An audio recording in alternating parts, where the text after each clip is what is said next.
Hoje o Pode Falar irá abordar um tema específico, um tema interessante. Eu não vou dizer que está muito em moda, mas está muito em alta.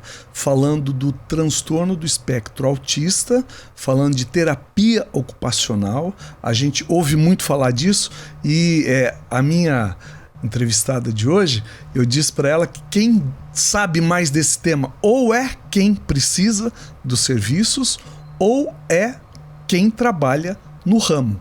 Eu recebo hoje com carinho, não Pode Falar, a Cíntia França. Ela é a CEO, a dona do Espaço Terapêutico Cíntia França, que em Mogi das Cruzes tem 5 espaços. E em Suzano, hoje, dia 23, está fazendo um mês que ela inaugurou. Seja muito bem-vinda, muito obrigado. Eu que agradeço imensamente o convite. Que delícia. É um prazer, eu falo que eu adoro compartilhar informação, adoro falar da minha profissão. E aquilo, né, sobre o autismo, principalmente, que está tanto em evidência. Então, eu disse em alta, não é o termo correto, né? É que nós não víamos, no passado não muito distante, nós não ouvíamos falar, não víamos ninguém, ou se víamos, não sabíamos que era. Não é isso? Exatamente, porque se a gente parar para pensar, quando nós estudávamos, aí sempre tinha uma pessoa na sala de aula, um pouquinho mais introspectiva, que não conversava muito. A gente dava outros nomes para isso. Isso, não tinha um diagnóstico e era específico. Feio também o que a gente falava. Exatamente, era pesado, né? Feio. E assim, hoje em dia nós estamos aí, o diagnóstico ele vem acontecendo de uma forma bem precoce, porque o quanto antes inicia a intervenção com a criança, melhor vai ser o prognóstico, né, o desenvolvimento dela. E os médicos estão se atualizando cada vez mais e isso facilita todo o processo aí também. Eu quero saber, a Cíntia resolveu fazer psicologia? Não. Não. A terapia ocupacional, uma profissão... A sua formação, a primeira formação sua qual é? Eu sou terapeuta ocupacional. Já logo de cara? É que as pessoas, por vezes, pela falta de conhecimento, elas não entendem que a terapia ocupacional é uma faculdade regulamentada por um conselho federal. Então, assim, nós dividimos o conselho com a fisioterapia. Então, com a fisioterapia. Isso. Então, assim, regionalmente, nós temos... Quando o médico tira o seu conselho de classe, o CRM. O nosso é o CREFITO, que é o Conselho Regional de Fisioterapia e Terapia Ocupacional. Então, quando nós nos formamos, igual eu quando me formei há 20 anos atrás, a minha faculdade era período integral das 8 às 5 horas da tarde. Ô, louco. E aí os estágios, né? A gente tem na reabilitação física, adulto, infantil, na gerontologia, terapia de mão, na saúde mental. Então, dentro da faculdade, da grade curricular, a gente acaba tendo afinidade com determinada área. E quando você ingressou, você imaginou que o leque de possibilidades era tão grande assim? Não, até porque quando eu me formei, eu fiquei uns 2 anos assim trabalhando na área, mais ou menos em uns 4 lugares. Durante o dia e a noite eu trabalhava no shopping para poder complementar minha renda. Okay. Porque a minha área não era tão valorizada. E eu vim de Jacareí, há 18 anos eu acabei mudando para Mogi das Cruzes e vim para Mogi para uma oportunidade de trabalho na PAI de Mogi. A PAI de Mogi das Cruzes. Isso. Então vamos dizer que a sua formação, a sua base... A minha base, eu falo se tudo que eu sei hoje, eu dou graças àquele lugar. Porque eu acredito que todos os profissionais da área da saúde e educação, eles tinham que ter uma vivência da PAI. Porque lá a gente tem contato com múltiplas deficiências, síndromes raras, nada que a gente vê na formação. No dia a dia. No dia a dia. Então, assim, chegava um paciente... Falava, meu Deus, o que eu vou fazer com ele agora? Porque eu nunca tinha visto na faculdade. Faculdade dá diploma. O que dá vivência é atuando no campo que você escolheu. Exatamente. E aí eu comecei a buscar os cursos, as formações. Aí eu fiz 2 especializações dentro da área da neurologia. Fiz uma dentro do transtorno do espectro autista e a última que eu fiz foi a análise do comportamento aplicada, porque como a gente trabalha com a ciência ABA e tem a comprovação científica de eficácia... Quero saber disso já, dessa ciência. Você deu um curso ou vai dar um curso? Na verdade, nós demos. Deram um curso esses dias. Isso, no final de semana passado. Tá, quero saber disso, mas pode continuar. E aí eu acabei, nas principais formações de um terapeuta ocupacional, eu consegui fazer. Então, quando eu cheguei em Mogi, fui a primeira terapeuta ocupacional certificada internacionalmente, que é a certificação internacional em integração sensorial, que foi pela Universidade do Sul da Califórnia. Fiz o PediaSuite, fiz o Bobat, que são as formações, assim, a menina dos olhos de todos os terapeutas. E eu falo assim que ainda bem que eu fiz tudo antes de ser mãe, porque depois que a gente vira mãe... de 2 filhos? Fica bem puxado, assim. Então, assim, a PAI acabou me dando oportunidade para eu alavancar ainda mais, porque eu falava, gente, será que eu vou conseguir viver dessa profissão? Eu falei, mas eu não vou desistir dela. E não desisti. Eu falei, vou... trabalhar em outra área até realmente engrenar.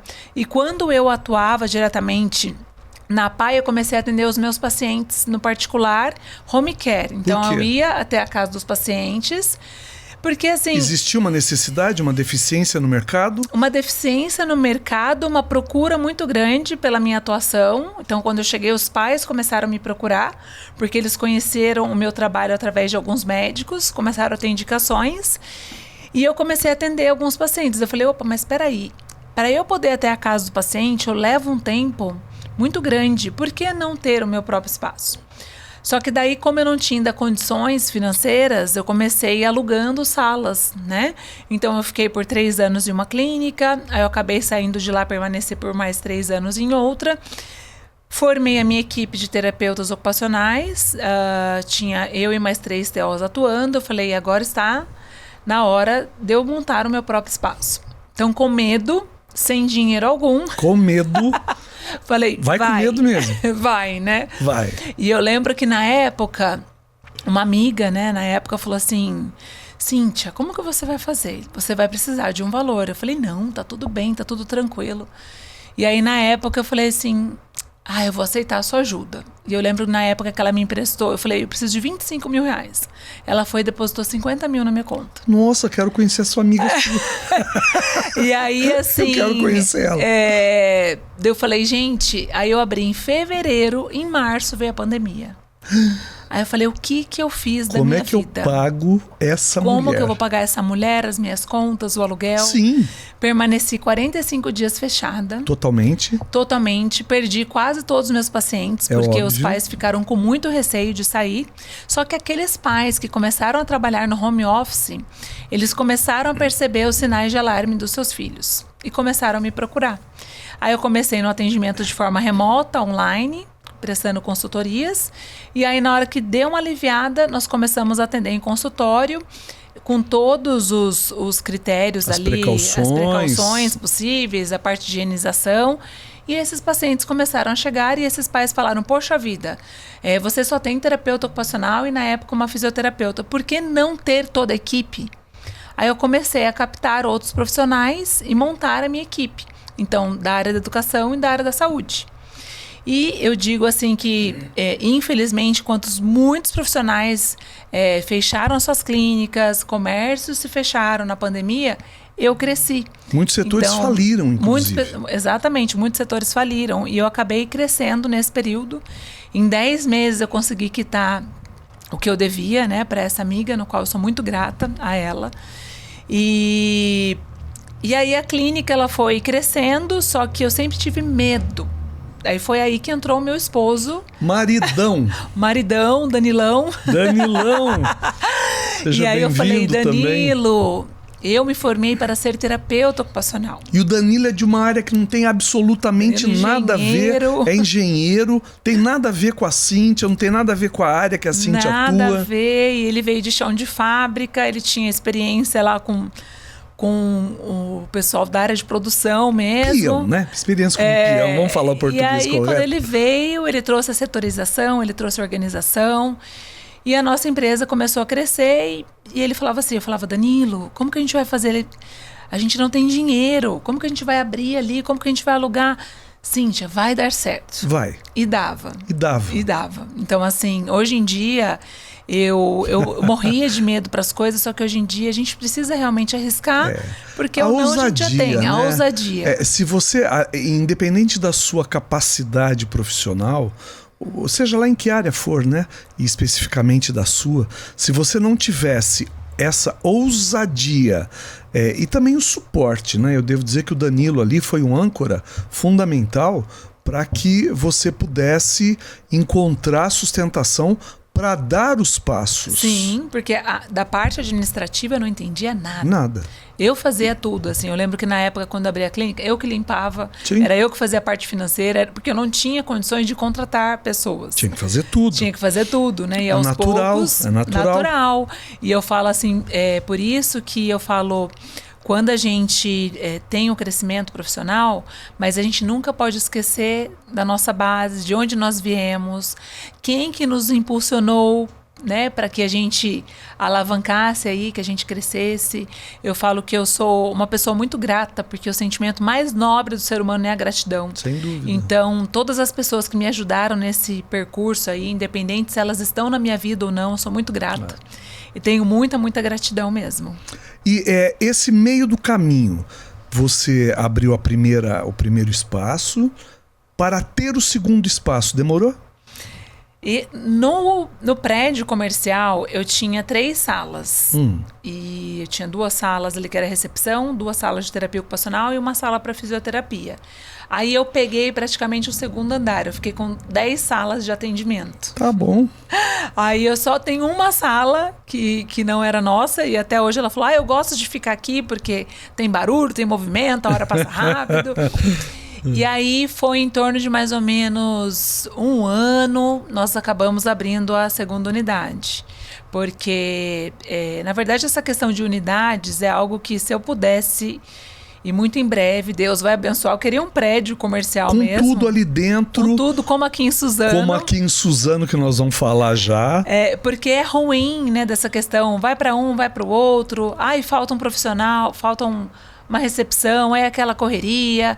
Então, daí nós fomos, assim, foi expandindo, a demanda foi aumentando, aí nós abrimos a primeira, depois de 1 ano a segunda, e mais ou menos aí, em 1 ano e 8 meses de clínica, nós abrimos a terceira. Em fevereiro, agora, nós completaremos 5 anos do Espaço Terapêutico Cíntia França. E foi indo. Então, nós temos lá 4 unidades que envolvem a questão de terapias, e nós temos uma unidade que envolve o Espaço Aqua, onde é natação, hidroterapia, hidroginástica. Então a gente atende aí desde os bebezinhos até os velhinhos. 5 unidades em Mogi. Velhinho 5 tá bom, vou pra lá. Então já tô chegando. Idosos, tá, gente? Velhinho, idoso. Pra mim é velhinho. Velhinho depois de 60 já é idoso.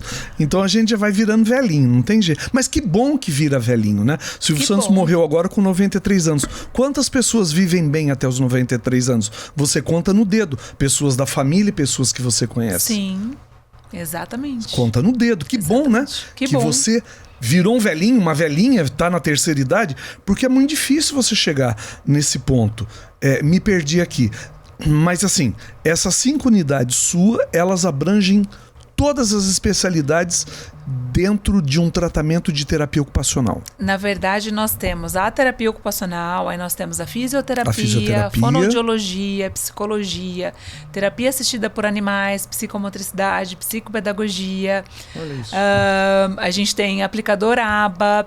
Aí tem a parte, se eu esquecer, a minha equipe vai me matar. Nutrição. Nutrição, é muito legal. Para a criançada, ela tem uma cozinha bonita. Isso, uma cozinha terapêutica. Para mim é bonita, para ela é terapêutica. Musicoterapia, arte-terapia. Olha aí. Então, aí nós temos aí todas as áreas da educação e da saúde. Então, porque quando uma criança chega pra gente, ela passa por uma avaliação, por vezes ela já vem com uma indicação médica das especialidades que ela tem necessidade. Só que quem atende a criança, por vezes ela vai observar uma necessidade além, ou, olha, essa criança não tem necessidade desse tipo de intervenção. O que seria mais viável para o seu filho nesse momento é isso. Então, nós temos um papel de direcionar também essas famílias. Então, os médicos que me perdoem, mas assim, um médico, um pediatra, ele tem... não sei se a capacidade é o termo correto, mas ele é capaz de identificar a necessidade de uma criança? Sim. Ele é capaz.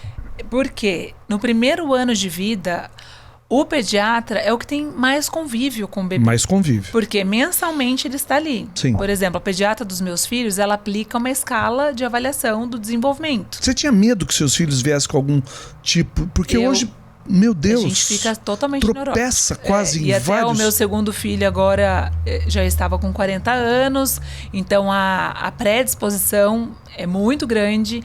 Ele nasceu de 36 semanas, passou por um período de internação, e a gente fica, ai gente, está demorando para estabelecer o contato visual. Aí ele fez fisioterapia. Eu imagino, porque aí ela sabe tudo, né? Aí ele iniciou as intervenções, ainda faz, porque... no primeiro ano de vida, ali em torno de mais ou menos 1 ano e 4 meses, acontece a primeira poda neural. Então, assim, essa poda, a criança, ela não pode perder as habilidades que ela já tinha. E é nesse momento que algumas mães percebem os sinais do autismo. Então, para poder entender mais o público leigo. Mas a mãe não sabe, às vezes a mãe recusa. Exatamente, porque assim, às vezes a mãe associa, nossa, nessa primeira poda meu filho tomou uma vacina, ele teve uma febre alta. Ela associa algum episódio na vida da criança a outras questões. Porque a criança, ela já nasce com autismo. Geneticamente, ela já estava programada para ser autista. Só que, no decorrer, algumas já apresentam sinais evidentes, a baixa do contato visual. Na amamentação, não tem a questão da troca do olhar da mãe. Então, assim, um bebê, por exemplo, de 8 meses, ele já começa os processos de imitação, ele já começa os balbucios. E a criança que está dentro dos sinais de alarme, às vezes a mãe é uma mãe de primeira viagem, ela acaba não percebendo isso. Então, nesse primeiro período da poda, o que acontece? Se essa criança não tiver, de repente, uma intervenção precoce, o cérebro ele vai interpretar, opa, isso daqui não está tendo estímulo, está irrelevante, então a gente deixa isso para lá. E aí que a criança começa a parar o que ela estava fazendo. Ela dava tchau, ela para. Desculpa. Nossa, eu segurei até onde eu pude. Judiação. Eu segurei até onde eu pude. Ponto de corte. Ela tá falando do estímulo, né? Isso. Desculpa. E nesse período, então, assim, algumas mães, elas acabam tendo realmente essas associações, e o cérebro ele vai interpretar, opa, mas espera aí, alguma coisa estava de errado ali. Autismo não tem cura. Autismo não tem cura, o que tem é tratamento. Tratamento. É isso que as pessoas... São graus de autismo? Qual é o termo correto? Níveis de autismo. Hoje em dia nós pontuamos nível 1, nível 2 e nível 3 de suporte. O 1 é o mais grave ou o mais leve? Leve. Quem está no nível 3, você consegue retroceder? Exatamente. É se isso? eu tenho intervenção adequada, se eu tenho um autista nível 3 de suporte, automaticamente ele vai para o nível 2 ou para o nível 1. O nível 3 é que já não se sociabiliza com quase nada. O nível 3, ele precisa e demanda um suporte maior, né? Então, assim, não verbal, em questões comportamentais acabam agravando um pouquinho mais. E eu também posso ter um autista nível 1 que, devido à falta de intervenção, ele acaba subindo de níveis, nível 2, nível 3. Só que, às vezes, o autista nível 1, né, que antes a gente classificava em leve, moderado e severo, nem sempre ele é tão leve assim. Porque o autista nível 1, ele acaba mascarando pequenas coisas.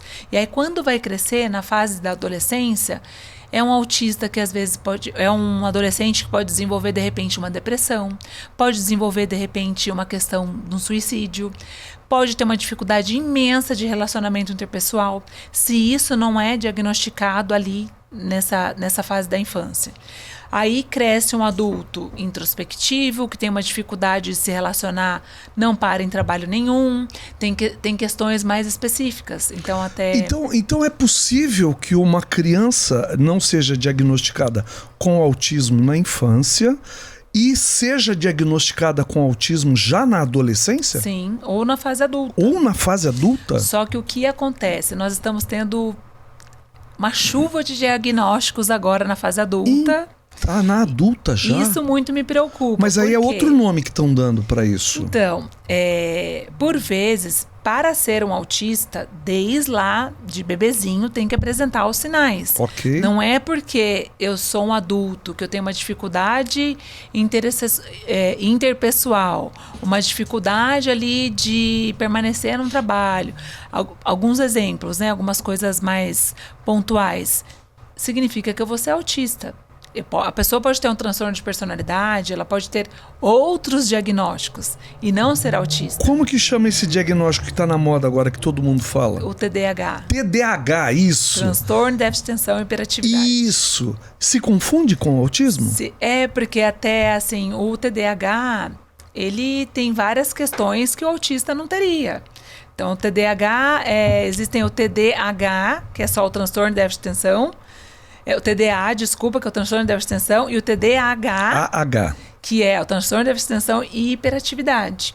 E até, por exemplo, tem aí que a gente vê pessoas famosas, né? Aquele nadador, o Michael Phelps, por exemplo, ele não parava na escola, ele não parava... Que a gente chamava de criança tentada? Atentado, que não parava sentado, tudo. E aí foi em vários esportes, não se habituava, até que jogaram ele numa piscina. Vai nadar, moleque, dá sossego. Vai nadar. E aí ele se tornou campeão mundial. Pois é. Porque esse era uma área de habilidade dele, onde a família direcionou. E foi. E hoje em dia a gente vê muitos que, quando diagnosticados, quando direcionados, tendo a intervenção adequada, eles conseguem ter uma vida aí mais próximo da normalidade ou até mesmo se destacarem, né? Então, assim, o TDAH dentro do ambiente escolar... Mas esse transtorno do TDAH, você trata com remédio, com psicotrópicos. Depende. Então, assim, tem alguns que não têm necessidade da medicação. Tem outros que a gente precisa da medicação associada à intervenção. E hoje tem medicamentos aí que entraram no mercado que desenvolvem a questão do foco atencional. Então, alguns pais eles acabam tendo receio da medicação, né? E aí, agora tem tratamento que envolve a parte da cannabis, envolve a questão dos psicotrópicos. Isso depende de cada família. Do autismo também tem tratamento com remédios? Sim. Também é necessário? É porque, assim, no autismo, a gente tem as comorbidades. O que seriam essas comorbidades? O TDAH. Um autista ele pode ser TDAH. Pode um autista também. Ele pode ter transtorno gastrointestinal, ele pode ter o distúrbio do sono, ele pode ter epilepsia, ele pode ter o transtorno do processamento sensorial. Às vezes, as comorbidades, o autismo em si é uma ervilha acerca das comorbidades. Então, a gente tem que tratar essas comorbidades em vez até do autismo em si. Porque tem criança que ela demanda muito mais por uma questão comportamental, atencional, que por vezes a gente vai precisar da medicação, sim, porque como que eu vou iniciar uma intervenção, por exemplo, a fono? Os pais, por vezes, eles procuram a terapia devido ao atraso da fala. Eles não percebem os sinais de alarme, mas, meu filho está com 2, 3 anos e não está falando nada, tem algo errado aí. Porque a criança falar errado é normal. Igual a minha vai fazer 5 anos, ela faz ainda fono, tem a troca, né? Fala igual Cebolinha, então a gente está Não é toda criança que tem essa desenvoltura de falar eloquentemente, é até raro isso. Só que a questão é a intenção comunicativa. Então, por exemplo, a criança, por vezes, ela não fala, mas ela tem intenção de se comunicar. Ela quer água, ela vai apontar que ela quer a água, né? Então, assim, ela vai sinalizar o beijo. Aonde que está o papai? Ela pega e aponta. Então, ela tem intenção comunicativa. Agora, uma criança com sinais de alarme, ela não tem intenção comunicativa. Ela fica completamente alheia. Apática a tudo que acontece. Alheia, sim. Então, assim, fala... Aí, o que o médico, às vezes, verifica? Primeiro de tudo, a parte auditiva. Por quê? Às vezes chama, não atende ao chamado. Então, o médico vai falar, vamos fazer um exame da parte auditiva para descartar qualquer possibilidade. Então, um bom médico, porque lembrando que o diagnóstico, ele é médico. Nós, terapeutas da área da saúde, um terapeuta ocupacional, um fonoaudiólogo, um psicólogo, não fecha diagnóstico. Não fecha? Não. E o remédio, quem indica é o médico. O pediatra, hoje em dia, ele pode laudar uma criança, pode indicar medicação, mas geralmente os pais estão habituados mais com o psiquiatra e o neuropediatra. Então, são eles que, um bom médico, ele nunca vai fechar um diagnóstico na primeira sessão. Ele vai encaminhar para avaliação, ele vai encaminhar para um exame específico, parte auditiva, ele vai encaminhar para um exame de imagem, porque, por vezes, essa criança pode ter tido uma anóxia, que é a falta de oxigenação do cérebro no momento do nascimento e pode ter lesionado alguma área cerebral. E isso só é detectado através de exame? De exame de imagem. De imagem. Então, tem médicos que acabam solicitando exames de sangue, que vai detectar a síndrome do X frágil, que é muito característico com sintomas autísticos. Então, assim, gente, tem mas questões... isso é complexo demais. Tem questões bem específicas. Nós já estamos fazendo uma aula da faculdade aqui. Tem questões bem específicas, né, que envolvem acerca do diagnóstico em si. Então, ele vai encaminhar para uma avaliação neuropsicológica, porque a avaliação neuropsicológica é um psicólogo que ele é especialista ali em neuropsicologia, ele fez uma pós-graduação em neuropsicologia, ele vai aplicar testes específicos que vai classificar o nível dessa criança e vai apontar os déficits dela nas áreas de comunicação, nas áreas atencionais, nas áreas da questão da fala, das comportamentais, e aí ele vai encaminhar para o pediatra, para o neuropediatra, quem solicitou, para o psiquiatra, e ali, baseado nisso, com o resumo dos relatórios de um TO, de uma fono, de um psicólogo, o médico vai juntar tudo aquilo, vai ter a análise dele, essa criança aqui ele é autista nível 1 de suporte, autista nível 2. Porque dependendo da avaliação que você aplica, a criança ela pode ter uma intenção comunicativa, mas se ela não fala, ela entra às vezes como nível 2, nível 3, devido ao teste que é aplicado na criança. Entendi. Então, por exemplo, né? Então é o que eu sempre falo, até para os meus terapeutas, falo, gente, a gente tem que tomar muito cuidado da forma como a gente direciona a fala para uma mãe. Porque quando uma mãe recebe um diagnóstico do autismo, ou ela vai viver o luto, tem essa questão da fase da negação. Ninguém fica feliz no primeiro... Nossa, você tá com câncer. Fiquei feliz. Não fica feliz. Não tô comparando o autismo, mas assim, o choque de você receber a notícia de uma doença ou de um diagnóstico de autismo não deixa ninguém feliz, né, Ninguém, Cíntia? não tem condições. E hoje até o autismo, ele está sendo comparado como um tratamento mais caro. Saiu na revista Forbes que ele está saindo mais caro do que o câncer. Por quê? O câncer, ou a gente se cura, ou falece o paciente. O autismo, o tratamento é praticamente... É para toda a vida. É para toda a vida. Porque você pode durar 93 anos. E aí eu vou precisar, dependendo de especialidades mais específicas, eu posso diminuir a intensidade. Hoje o SUS já complementa, tende... É muito falho. Infelizmente. SUS. Mas Alô, o SUS Prefeitura de Suzano. Chegou aqui o espaço há um mês, foi inaugurado aqui em Suzano um prédio na General Francisco Glicério, esquina com a Felício de Camargo. São 4 andares? 4 andares, 48 salas de atendimento. 12 salas por andar. Eu estive lá na inauguração, assessorei a Cíntia nesse momento tão bonito aqui. O primeiro e o segundo andar já estava todinho montado. Agora estamos acabando o terceiro. O terceiro vai ter uma coisa que eu não sei falar. Nós teremos uma sala multissensorial Snoozling. Snoozling, achei chique demais. É a primeira sala aqui da região de Suzano. Nós já compramos todos os equipamentos, agora nós estamos já em fase de finalização. Traduz pra gente que é leigo, igual a mim. Snoozling, na verdade, é uma abordagem terapêutica multissensorial. E aí, por exemplo, o profissional não existe... existem alguns estudos, comprovação científica, mas assim, o profissional da área da saúde e educação, eles podem fazer a formação. Precisa ter uma formação para atender na sala de Snoozling. Ok. Então, é uma sala que ela tem uma iluminação diferenciada, ela tem a parte do som diferenciado. Então, assim... A gente vai trabalhar mais com a organização, a estruturação, a autorregulação dessa criança. Só para criança ou pode ser para adolescente? Adolescente, até mesmo adulto. Adulto também. Isso. Então, nós estamos montando uma sala aí ampla e até a gente vai montar uma abordagem também, uma sala de neurofeedback. O neurofeedback é uma abordagem que a gente trabalha a neuromodulação cerebral. Então, a gente faz um mapeamento do cérebro, onde vai constar ali as suas áreas de defasagem. Mas isso é através de um equipamento? De um equipamento que é comprado, okay. Que nós já temos, né? Nós fizemos a aquisição desse equipamento. E aí vem uma touca, que daí vem os eletrodos, e o estímulo acontece ali através de uma tela. Então, onde vai dando, então tem momentos que a gente acaba usando um fone, que vai dar o estímulo, você vai fazendo a intervenção ali direcionada.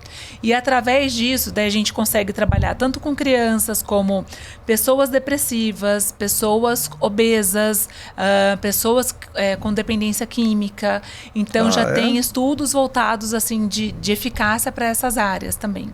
Então, a gente não quer, aqui em Suzano, ficar somente no público infantil. A gente quer expandir para os adultos também. Então, nós queremos atingir os adultos desde a questão neurológica até que envolve as questões socioemocionais, que envolve as questões cognitivas, idosos. Então, a gente está pleiteando aí uma questão... O quarto andar da clínica de Suzano será destinada aos idosos. Isso, então nós vamos fazer aí até uma voltado para treinamento funcional para os idosos, ou de repente, eu tive um acidente vascular cerebral, preciso de uma intervenção mais focada para ganho de força. Os idosos também, uma vida sedentária de uma maneira geral, que é necessário você fazer precisa da atividade física, né? Precisa. Eu particularmente não gosto, faço, mas não gosto. Faz pilates, sincero, né? Vou ser sincero. Não me olhe com essas caras. Não gosto, mas eu faço porque tem que fazer. Velho tem que fazer essas coisas, então bota na cabeça. Não tem outro jeito. Precisa fazer qualidade de vida. Você faz exercício físico? Olha aí o jogo da verdade agora. O jogo da verdade. Na verdade, eu paguei a academia e eu tenho falhado. Em casa todo mundo fecha o ano e não vai. O dono da academia tá bem feliz comigo. Claro, porque... é óbvio. E assim, mas agora eu comecei a colocar prioridades. Porque antes eu estava colocando... Os filhos sempre a gente coloca em primeiro lugar. Quem leva as crianças na escola? Você ou Danilo? Você. Eu tento sempre, eu gosto de fazer isso. Eu acho isso. Levar para as atividades, levar para a escola, de ter a referência, de levar e buscar. Porque a gente terceirizar um serviço que passa assim. Numa emergência, numa necessidade, ok. Até numa necessidade. Mas eu acho que isso é meio que obrigação de pai e mãe. Se puder fazer, legal. E às vezes tem pais que realmente com a correria do dia a dia não consigo, tem alguém. Entendo.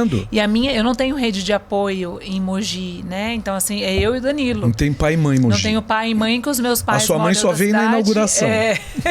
Os meus pais moram em outra cidade e os pais do Danilo também. O pai dele é acamado e a mãe dele acaba tendo os cuidados com... Pode mandar pra casa que eu sou vô. Quando precisar, eu ajudo a cuidar. Opa, bora lá então, hein? Eu sou vô. E assim, daí eu tenho, né, as pessoas que me ajudam em casa, mas elas também têm a vida delas. E não dá pra gente contar 100% ali. Então a gente se desdobra, igual hoje...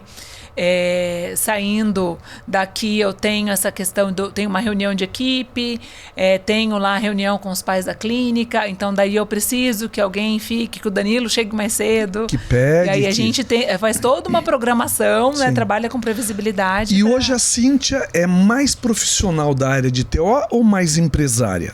Eu estou mais para essa área. Ou tá no meio do caminho? Eu estou assim, eu parei de atender na gestação por conta de uma questão, por ser uma gestação de risco. Só que hoje em dia, do meu segundo filho. Primeiro e o segundo, né? Os dois? Na verdade, o Luan, ele foi minha 6ª gestação. Ah, você teve outras gestações. Eu tive a espera pela maternidade, ela foi bem dolorida, mas eu falo que ela foi recompensadora. Sim, filho. E hoje eu tenho os meus 2 milagres, é por isso que eu me dedico tanto a eles, assim.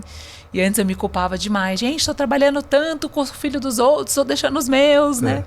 E hoje em dia, assim, eu falo pra minha pequena, ela fala, mãe, mas vai trabalhar de novo? Eu falo, Lavínia. É Lavínia e o Luan. Isso. Lavínia e o Luan foi ela que escolheu. Ela que escolheu? E eu falo pra ela, a mamãe gosta do trabalho.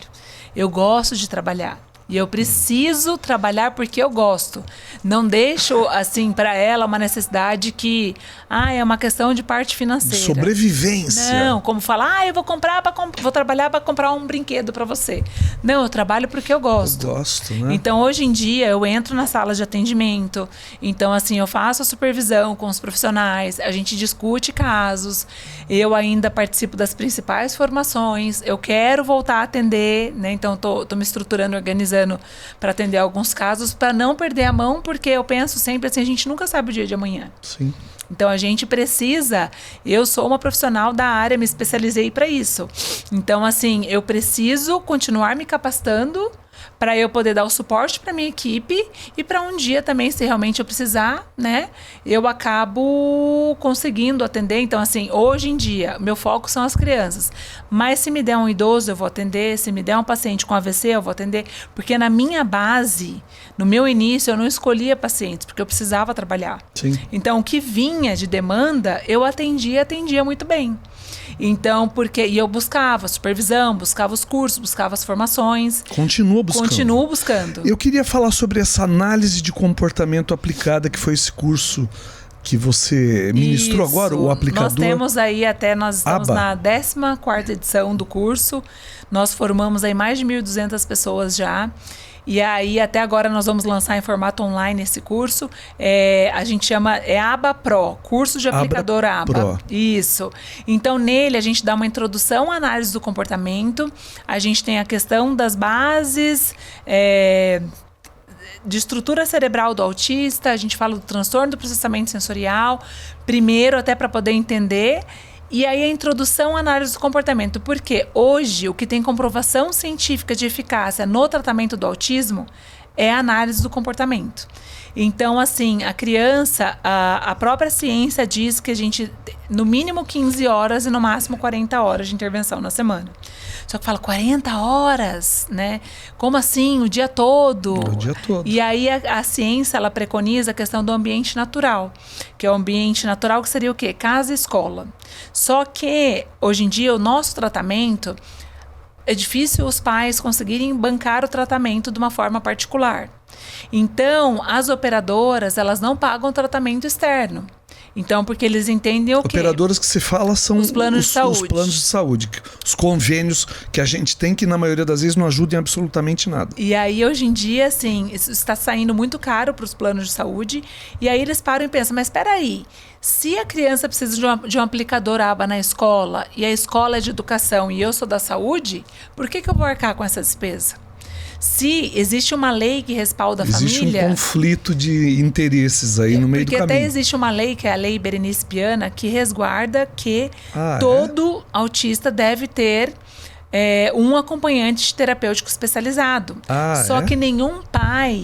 Em qualquer escola? Qualquer escola. Só que o que acontece? E isso existe na prática? Tem escolas que colocam o aplicador. Tem escolas? Tem. E algumas outras saem do bolso da família, né? Então, a gente tem pacientes no particular ou através de uma liminar que judicializou, né, o convênio acabou liberando. Então, se por um acaso alguma família necessitar desse serviço e não tiver na escola que o filho estuda, ela pode vir entrar com uma liminar na justiça para conseguir?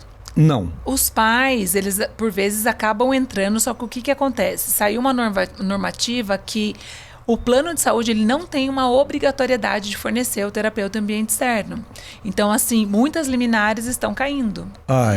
Eles conseguem então, a questão do ambiente. Então, isso não é um fato certeiro aí que... Não. Então, assim, alguns acabam judicializando, porque até essa questão a clínica não se envolve com essa parte, porque é o pai que procura, porque o convênio é com a família, né? Entendi. Nós somos contratados ali da operadora de saúde, então nós prestamos serviço para isso. Então, na clínica, no seu espaço terapêutico Cíntia França, você atende também convênios. A gente atende convênios, atende particular, atende liminares, e a gente tem a nossa parte do nosso projeto social também, então a gente atende uma cota do social, né? Também? Também. Então, assim, a gente acaba atendo, a gente não fala para os profissionais quem são, né? Então, assim, eles atendem, a gente remunera tudo, mas eu acho que é o mínimo que a gente pode fazer, até como forma de gratidão aí, né? Tudo por Deus tem nos proporcionado. Eu acho que a nossa área, ela é fantástica, a gente alcança muitas vidas, a gente transforma vidas, e é o mínimo que a gente pode fazer. Eu mesmo, quando chega alguma criança de abrigo, eu gosto de avaliar. Então, a gente tem algumas crianças de alguns abrigos que chegam, eu gosto de avaliar, eu gosto de passar orientação, se eu consigo eu vou até a associação, a gente arruma recursos ali para esses assistidos, porque...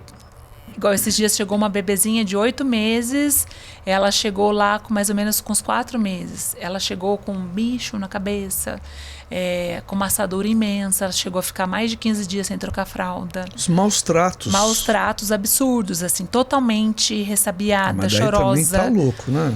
E aí, assim, nossa, e lá os missionários fizeram um trabalho sensacional com essa criança.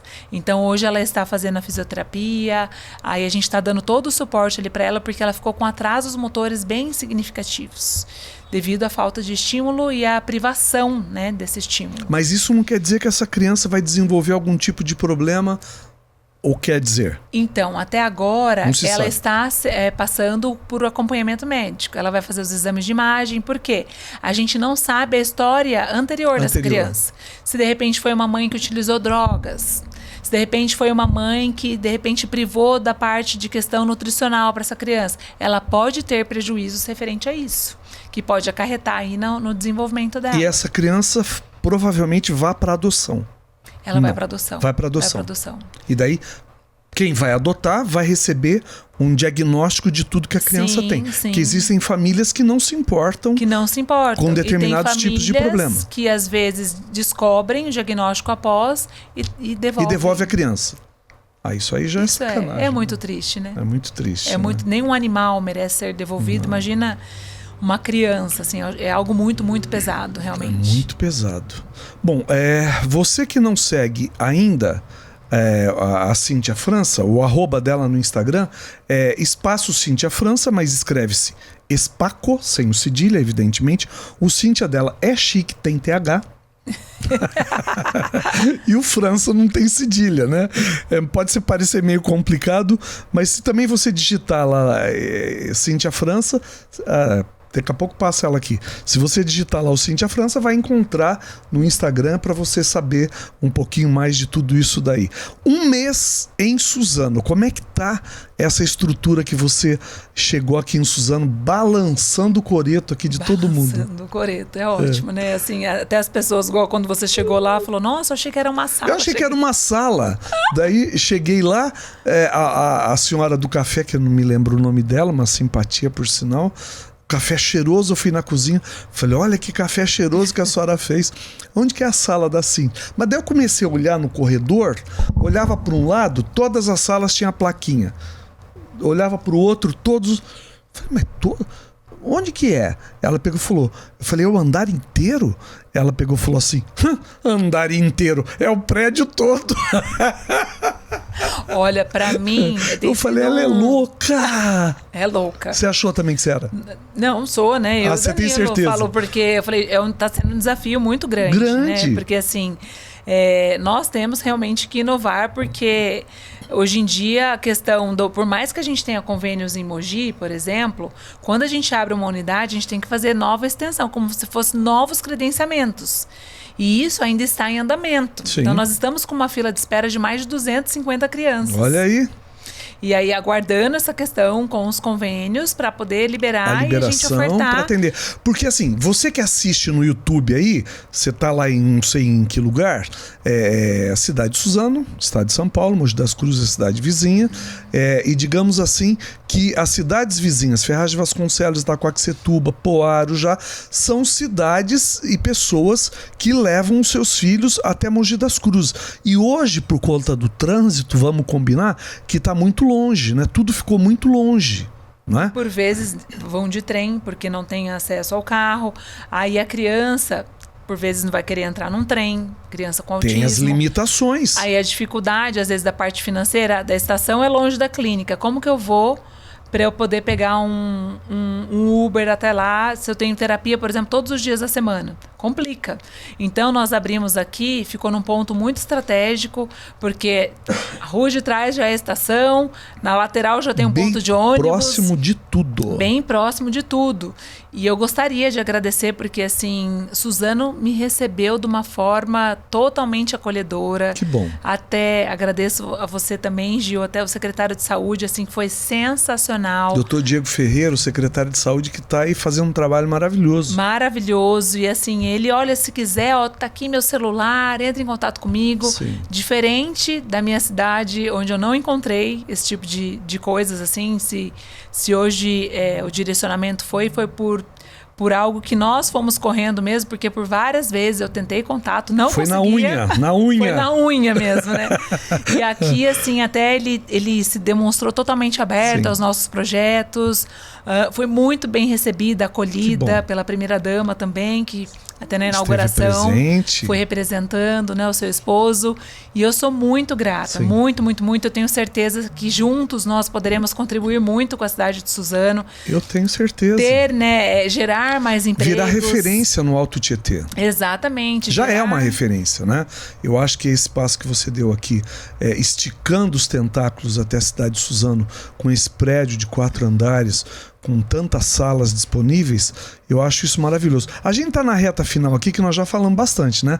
Eu quero saber, ela teve recentemente no Norte ou no Nordeste? Não pode falar. Não pode falar agora. Nós vamos abrir uma unidade em Petrolina. Pernambuco. Aí nós estivemos lá, nós temos, na verdade, parentes lá. E uma prima que também é da área, e ela teve 2 filhos diagnosticados com TDAH, e ela começou a observar dificuldade na cidade em termos de profissionais. E quando ela veio para cá, ela conheceu, né, as nossas unidades, a fundo o nosso trabalho. Ficou doida, assim. Ela falou: Cíntia, a gente tem que levar isso para lá. E aí quando eu fui lá, eu fui visitar as clínicas. Eu falava, gente, fila de espera, mas assim, comecei a verificar a parte de fazer alguns questionamentos. Eu falava, gente, esse povo não está nem sabendo o que está fazendo aqui, né? Então, assim, tem muita demanda e poucos profissionais capacitados, qualificados, capacitados para atender. Isso. Aí nós estamos agora na fase aí de questão do imóvel. Nós já selecionamos 2 imóveis, aí tá. Então já tá certo que teremos em Petrolina. Isso. Olha isso. Aí a pretensão, se Deus quiser e abençoar, lá para novembro, mais ou menos, essa inauguração. Bora lá. Bora lá na inauguração, Gil. Vamos lá. Olha, eu quero deixar essa squeeze maravilhosa para você, essa garrafinha nova do Sicredi, para você levar aí, te acompanhar por onde você for. É um muito presente do Sicredi, uma squeeze para você levar a sua aguinha aí, porque a gente tem que se hidratar com esse tempo louco que a gente tá vivendo. Muito obrigada. Cíntia, muitíssimo obrigado. Muito feliz em poder fazer parte da tua vida neste novo momento, te receber aqui em Suzano, da maneira como te recebi, como as pessoas te receberam, saber desse teu trabalho verdadeiro, porque não basta a gente ganhar dinheiro na vida fazendo o que você sabe fazer, o que você gosta de fazer. Quando a gente é um fio condutor de coisas boas para a vida dos outros, isso é mais prazeroso, na verdade, do que o dinheiro que se ganha com isso. Exatamente. E eu vejo em você, vejo no Danilo, essa força que vocês têm em levar coisas inovadoras para as pessoas e ajudar as pessoas de maneira tão importante, porque, né, quando você pega o meu filho, quando você pega a minha filha, né, você passa a ser uma pessoa tão importante quanto meu filho, quanto a minha filha. Nós estamos lidando com um bem mais precioso de uma família, que são que uma os filhos. Família pode ter. Então isso é maravilhoso, o trabalho que vocês prestam é lindo, esse seu sucesso não é por acaso. Você, além de ser uma mulher inteligente, dedicada, você é uma mulher empreendedora, e poucas mulheres têm essa inclinação para o empreendedorismo, para o empresariado. Então parabéns e sucesso em Suzano, em Mogi, em Petrolina, onde você estiver. Eu agradeço muito e gostaria aqui de deixar um agradecimento especial para minha equipe, porque a Cíntia não é nada sem toda a equipe, seja a equipe administrativa, seja a equipe de limpeza, seja a equipe técnica, porque é eles que realmente fazem acontecer, e eles levam o meu nome no peito, né, que é o que a gente fala com a questão da camiseta, da clínica, tudo. E as pessoas, aos pais que confiam, seu bem mais precioso. Eu falo que a clínica é um sonho para mim, mas ela é um sonho para quem trabalha lá. É um sonho também para o pai que, por vezes, está na expectativa, aguardando um atendimento nosso. Então, assim, eu queria agradecer todas essas pessoas por deixar que nós conseguíssemos acessar as suas vidas, transformar as suas vidas. E nosso trabalho aí é propor um trabalho de excelência, continuar transformando vidas. Eu agradeço, viu, Gil, por todo o carinho sempre comigo, por toda a acolhida. Obrigado. Sempre aí me marca, compartilha. Eu falo, nossa, sou muito, muito grata mesmo, viu? Você foi muito bem-vinda à nossa cidade de Suzano e será bem-vinda em Petrolina, em Pernambuco, como foi em Mogi também. Obrigado. Eu agradeço. Muito obrigado. Muito obrigada. A gente vai terminando por aqui. Tchau, tchau.